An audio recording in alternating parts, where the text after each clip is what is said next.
those who participated in our polling questions. We appreciate your engagement. Before we jump into the presentation, I would just like to point out that we have 11 other free, previously recorded webinars surrounding the same concept of overcoming rural community health improvement challenges.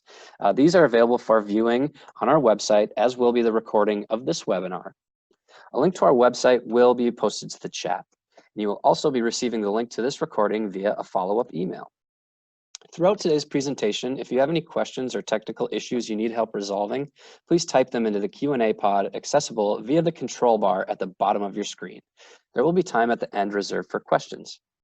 Now, on to the main event, leveraging electronic health records to maximize community impact. Today, we're going to learn how the Heart of New Ulm project used the EHR to inform program design, engage community members, and to evaluate outcomes to improve cardiovascular risk factors in the community. Here to share some expertise on the matter are Gretchen Benson and Abby Sidebottom. Gretchen Benson is currently the program director for the Nolan Family Center for Cardiovascular Health and Rural Health Transformation Center at the Minneapolis Heart Institute Foundation.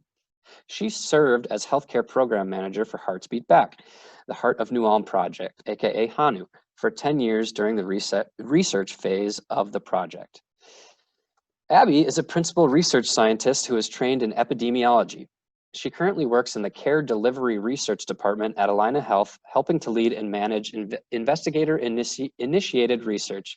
She has collaborated with HANU program staff to conduct program evaluation and research activities since 2011. Ladies, the floor is yours.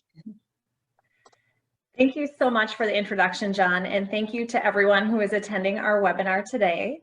For those of you who are new to our webinar series, we're going to start out with a little bit of background on the project and then get into how we leverage the electronic health record as a tool for our project.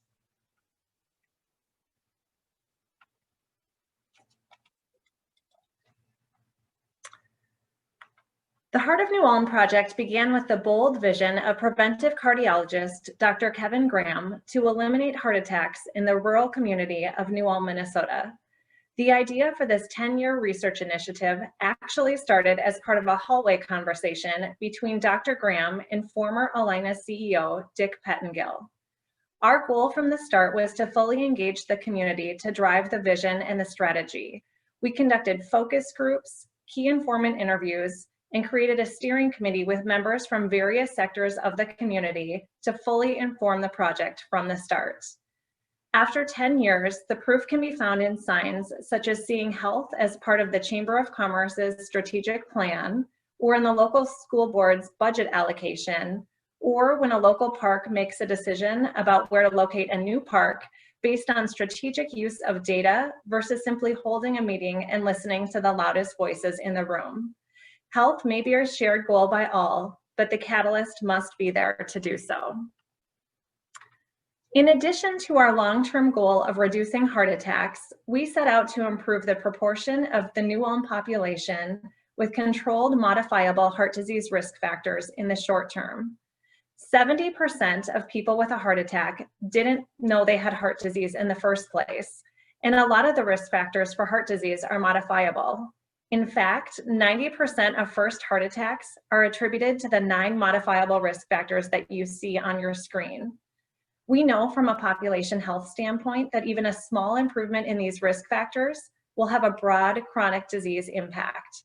Abby's going to share the outcomes of the midterm goals later on in our presentation. First, a little bit about New Ulm. It's an agricultural region located about 90 miles southwest of the Twin Cities. There are just over 13,000 residents within the New Ulm city limits, and about 10,000 of those are adults. A couple of factors that make it ideal from a research perspective is that there's a near perfect gender split, and it does have a very stable year-over-year population. Our project was designed to apply and widely disseminate established, evidence-informed health improvement practices based on the community's own level of risk and customized to their preferences. Another reason that made New Ulm ideal from a research perspective is that 90% of the population gets care at the local medical center. There is one hospital and clinic in New Ulm, and 80% of our target population, which is those aged 40 to 79, have an active electronic health record at the time that our study started. In 2009, we conducted baseline community heart health screenings, and we did over 100 of these screening events, and we used the electronic health record in various ways to support these efforts. First, we used the EHR as a recruitment tool to recruit individuals to come to our screenings. We had letters signed by their primary care physician that individuals received in the mail. And then when they came to a screening, we collected height, weight, waist circumference, blood pressure, blood lipids, and blood glucose. These were all entered into the electronic health record, and each screening visit was documented as an appointment within the EHR. We also asked each participant at these screening events to complete a lifestyle questionnaire with questions related to nutrition, physical activity, stress, and medication adherence, things that aren't systematically tracked in the electronic medical record, and I think that supports the data we saw prior to this presentation. After the screenings, we supplemented all of this information in a specially created flow sheet so that we had proper communication with our primary care providers. In addition to heart health screenings, we're going to talk through how we use the electronic health record for various aspects of the project that you can see on this slide. In 2009, we were able to use the electronic health record data that was also supplemented with the screening information to come up with a community diagnosis. And this diagnosis told us that individuals in New Ulm, 76% were either overweight or obese, 38% had metabolic syndrome, which puts individuals at higher risk for heart disease or diabetes, and this was 10% higher than the national average at the time. 64% reported getting the recommended amount of 30 minutes of physical activity per day, and only 17% reported getting the recommended amount of fruits and vegetables per day. So recognizing that only 20% of health is affected by healthcare and 80% of health is shaped by things outside of the clinic, things like our social and physical environments, these findings really inform the basis for decisions about our project and how we set our priorities moving forward, and really about the messaging related to community programming and our efforts at changes to the physical environment. We're going to talk through one specific program that we use the electronic health record to recruit for program eligibility. Based on information from the EHR, an estimated 2,500 residents within the New Ulm community, and again that target age range of 40 to 79, fell into a high-risk category. So we learned that about 1/3 of all New Ulm adults that did not have diabetes or heart disease were actually at high risk for developing them. And our goal was to reach this population to intervene and prevent them from having an event. Individuals were identified based on the presence of metabolic syndrome or high Framingham risk score, which was the risk score used at the time, and proactively sent them a letter signed by their primary care physician inviting them to participate. Of the 2,500 individuals who were identified at high risk for this program, we learned that a substantial percentage of them were not taking preventive therapies. So 65% were not taking a daily aspirin. Of those with an LDL cholesterol above 100, 81% were not taking a statin. And then of those with a diagnosis of high blood pressure or greater than 140/90, more than half were not taking an antihypertensive medication. So with this program, we wanted to provide lifestyle advice and also preventive therapies for those who needed them. And this data provided us with the evidence we needed to create a medication therapy protocol where our health coaches who delivered the care for this program could help facilitate this process. This program really was seen as an extension of primary care, and it offered monthly phone calls with a dietitian or nurse to improve their health and risk profile. We covered topics such as nutrition, physical activity, stress management, goal setting, and overcoming barriers. We also used our preventive therapy medication protocol to initiate or titrate medications related to statins and blood pressures. And we did document all of our encounters within the electronic health record for seamless communication with our providers. At this point, I'm going to turn it over to Abby to discuss the evaluation of this program and the broader project overall. Yeah, so I'm going to talk about how we used electronic health record data, both for program-specific evaluations and to measure population level impact at the community for the Heart of New Ulm interventions.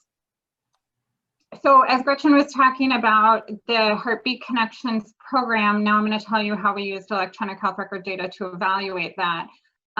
As she mentioned, we used the electronic health record to identify people who were clinically eligible for this program because they did not yet have diabetes or heart disease, but looked like they were at risk for it. And we invited those people to participate. About 1 in 3 invited individuals chose to participate in the program. So we had data on those who did not participate as our kind of in-house comparison population. So for this analysis, we used data on 326 participants, compared them to 702 eligible non-participants.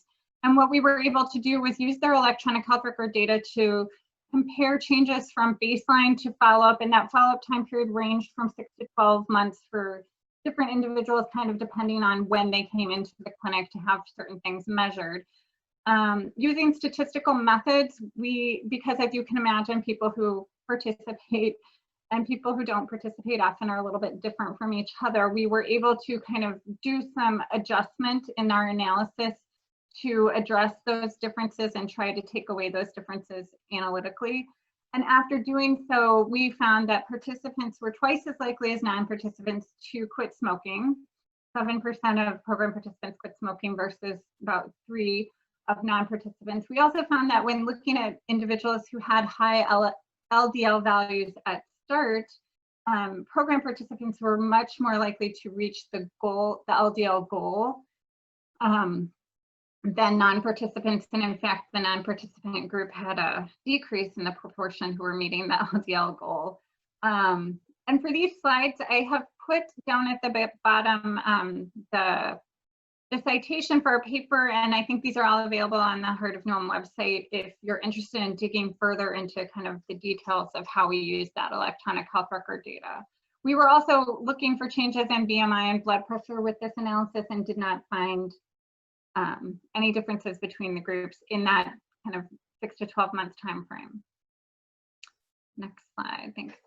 And then in order to kind of evaluate our process measure of program reach and population reach into the community, level of community engagement in the different programs, we had data on enrollment in the different programs that individuals could sign up for and participate. So we had this program participation data, and we actually were able to link it with electronic health record data at baseline. And as Gretchen mentioned, the electronic health record data is really quite representative of the adult population of the community. And so by having that linked data, we were able to really answer questions like you're seeing here. What % of the community participated in any of the Heart of New Ulm interventions? And the answer to that is 44% participated in at least one intervention. Many people participated in more than one.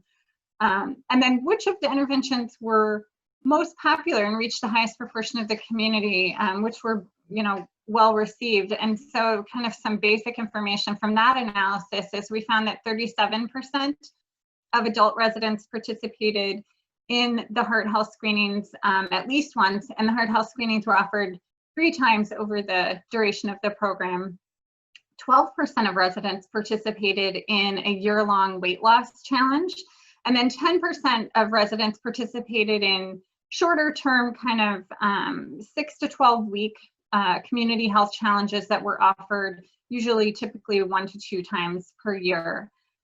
The other question we were able to answer is how did participants differ from non-participants, really trying to understand, are our interventions reaching people with cardiovascular risk, or are we already out there preaching to the choir with our interventions? And what we found is participants were much more likely to be female.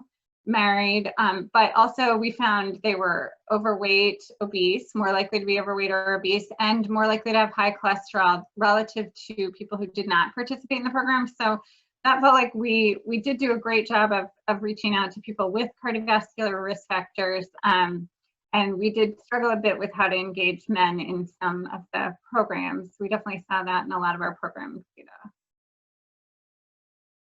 So then using electronic health record data to measure population level impact, what we did is we actually pulled data for adult residents of New Ulm at the baseline time period around 2009 for people who were 40 to 79 at that time period in New Ulm. And then we actually matched them with Allina Health patients from a different regional community who also were served kind of by a single clinical health setting in a kind of semi-rural environment. And we matched about 4,000 New Ulm residents with 4,000 from this comparison community. And they were matched on things like gender, age, and demographic factors, but also matched on their baseline cardiovascular risk factors. So their baseline blood pressure, cholesterol values, and whether or not they were hypertensive. So a whole lot of things. And then we monitored those populations over a 6-year time period and looked at how risk factors changed in the New Ulm cohort compared to their matched comparison cohort. And what we were able to see was that there were larger improvements in the management of blood pressure, cholesterol, triglycerides. And we also calculated kind of ASCVD risk scores, which are scores predicting the likelihood of having a cardiovascular event. And those scores stayed lower in the New Ulm community compared to the comparison community, even after the effects of aging on that score. And then we also, over a slightly longer time period of 9 years, followed that same cohort and using data both from our electronic health record as well as death data that we received from the state health department, looked to see if there were, what the prevalence of cardiovascular events, so heart attack, ischemic stroke, PCI, so needing a stent, or bypass surgery, or having a death that was due to a cardiovascular condition. And when we look at those, kind of at the composite of all of those measures as a measure of cardiovascular events, we found fewer of those events occurring in the New Ulm community than in the comparison community. When we examine this data by gender, interestingly, this reduction occurred predominantly among men. And you'll recall from an earlier slide, our programs were mostly attractive to women. So that was kind of an odd little finding. And we are still, this 6-year data has been published, and the citation is here. The 9-year data is, the manuscript is still being finalized, but we hope to publish that. And we've also estimated the cost savings that goes along with those fewer CVD events as part of that analysis. And then because our electronic health record data was representative of the adult community, and we could do that analysis to look at how people who participated differed from those who did not, we could also look at how people who participated in our heart health screenings specifically differed from people who did not. And the heart health screenings were a great way to collect behavioral risk factor data. As Gretchen mentioned, that really wasn't integrated into the electronic health record. So we actually fed the electronic health record with data we'd collected through those screenings. And using our knowledge about how people who participated in those screenings differed from those who did not, we worked with a professor in the statistics department at the University of Minnesota to actually create some statistical weights to take data from the folks who had participated in the screenings and apply those statistical weights to help us estimate what the potential impact on these behavioral lifestyle risk factors might be at the community-wide level, so for all adults in New Ulm.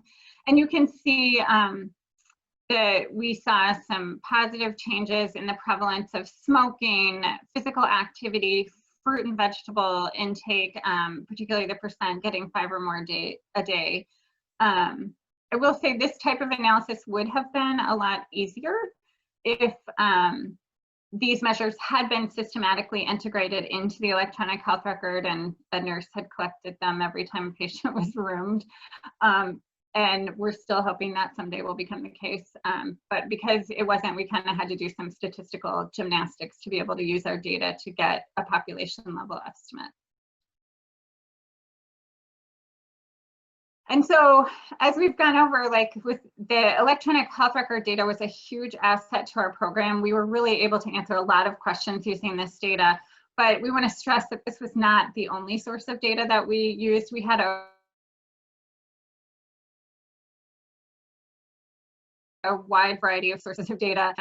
And we really used this data to do individual program evaluations and also to help identify for the staff what the programming priorities should be, how our strategic direction should change as things are moving on. And so some of these data sources included residential surveys that happened multiple times over the course of the project, focus groups related to developing or evaluating specific program events, and then built environment data. So looking at kind of restaurant and grocery store offerings and how those change over time or after an intervention, working with data to assess workplace policies, and then individual programs collected data about behavioral changes as well. So that was a great source of ways to evaluate our different initiatives with other data that were sometimes combined with electronic health record data as well. And then Gretchen, I'm going to turn this last one over to you.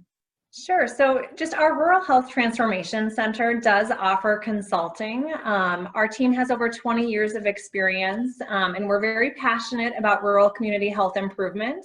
So we do have a variety of service offerings and would love to partner with you wherever you're at in your community health improvement work.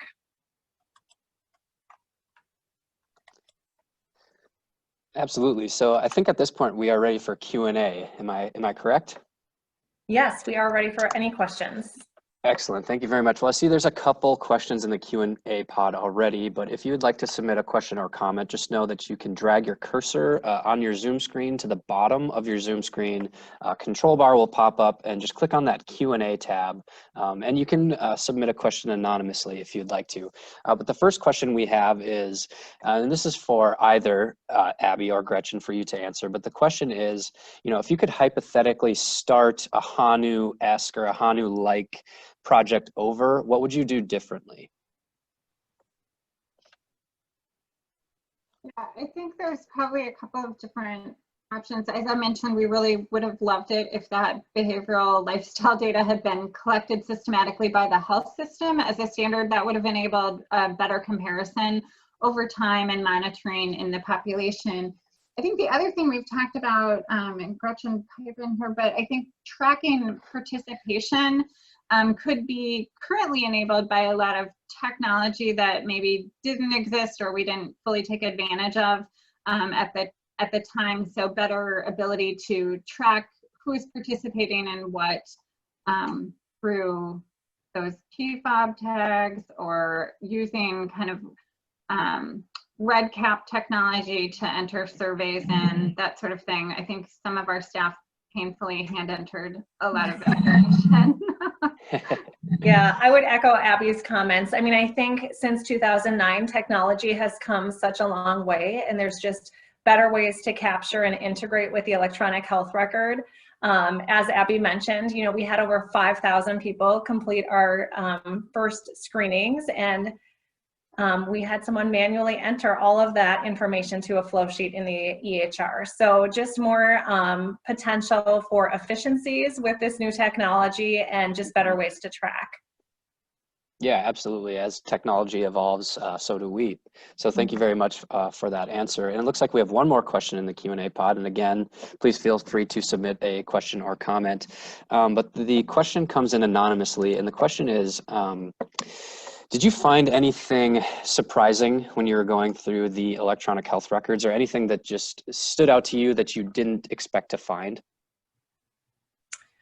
So I'll start and then Abby can chime in too, but I think we've mentioned this a few times today, but behaviors have such an impact on heart disease risk, and because they're not tracked in the record systematically, that was something that was really a focus area for us early. And I think sometimes when we look to answer a question and try to access data from the EHR, it's often not as easy to pull that data as one would think. Sometimes it's in text fields or different ways that aren't maybe easily extracted out of the data warehouse, but those are just learnings that we've had along the way, and things to think about as you're kind of posing what your questions are.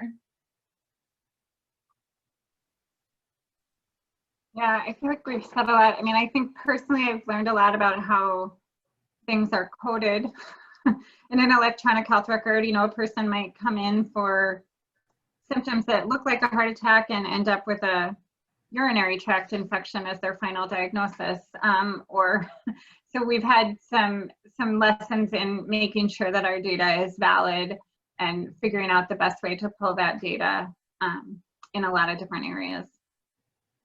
Yeah, absolutely. Well, thank you very much for that, for the insight. And looks like we have one more question. This is coming in from Emily, who asks, is Allina the only health system in that community? I assume meaning New Ulm. And did people need to become Allina patients to participate? So in answer to the first question, so there is one hospital and clinic in New Ulm. It is the only hospital and clinic, and it is an Allina-based facility. So that's really part of what made it such an ideal from a research perspective, is because we had access to data and could survey the population over time from multiple kind of locations. You know, we're Minneapolis based, and so that worked well from a research standpoint. They did not have to be, so initially with the screenings in 2009, if they wanted to participate and were maybe receiving care at a community nearby that was not an Allina-based facility, we created a record for them. So they were able to participate regardless if they had been an Allina patient previously. Sure. Thanks, Gretchen, for that. Looks like we have one more question in the Q&A pod, and I think it's a good one to end off on. It looks like we're just about at time. But Joe asks, he says, sorry if this is covered already, but what EHR system did you guys use for the HANU project? Product. And it's, I think as all health systems do, our Epic product was tailored and tweaked. I will say we also met, after having done our heart health screenings, we did meet with developers from Epic. They wanted to learn about our heart health screening process, because we would generate, as people came through the heart health screening, we would generate a report that documented their risk factors. And it was beautiful. It had, you know, green, red, yellow about their risk factors. It had advice on ways to improve their health, next steps for them. And we also mailed a more detailed version after their lipids had been through the lab. And that is something that they could eventually integrate into the electronic health record, but we had to do outside of the electronic health record because it wasn't there. So they were really interested in learning how we had done that and learn for their development of some population health applications inside the health record. So I don't know how far that's come, but I do know there are some population health management tools that have been developed in Epic since this project took place. Great, thank you very much for that. As I said, that was all the time we have for questions, but Gretchen and Abby, do you have any closing comments before I sign us off here? Nope, I don't, other than if people are interested in finding more details out, I'm always happy to talk about them. Absolutely. I mean, our contact information is on this slide. Feel free to reach out if you have questions that come up after today's webinar, or if people are viewing it after the fact. I think we're very open to sharing our experience with the Heart of New Ulm, and would love to connect with anyone who's interested. Absolutely. Well, thank you guys very much for presenting. We really appreciate you sharing your time and expertise. And thank you once again to all of our attendees for joining us.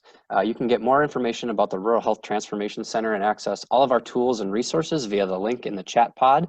And if you're interested in our work and would like to receive more information, or if you have questions, Abby and Gretchen's contact information was on the screen there, or please feel free to email us at populationhealth@mhif.org. Thank you and have a great day. Thanks, Jen. Thank you.